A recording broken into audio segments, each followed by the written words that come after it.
बोला बोला गढ़वा गढ़ देवी मैया की जय।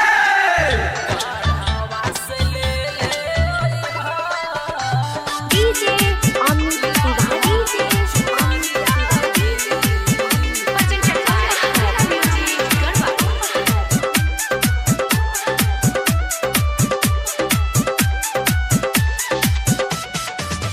गढ़वा से ले ले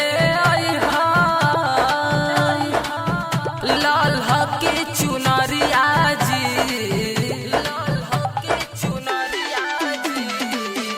गढ़वा से ले ले लाल हके चुनरिया जी, गढ़वा से ले ले लाल हके चुनरिया जी।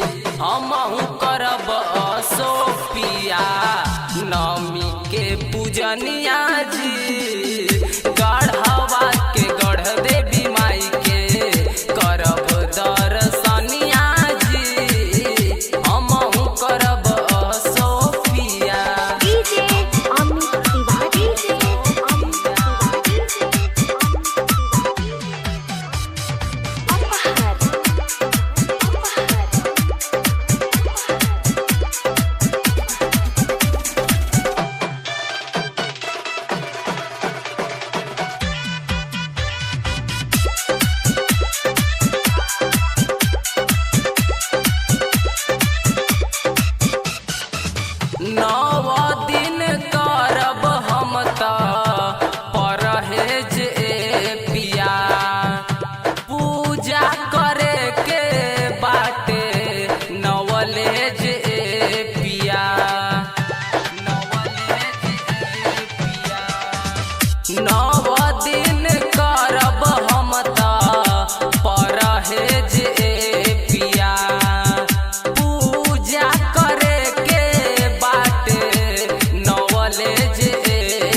हमहू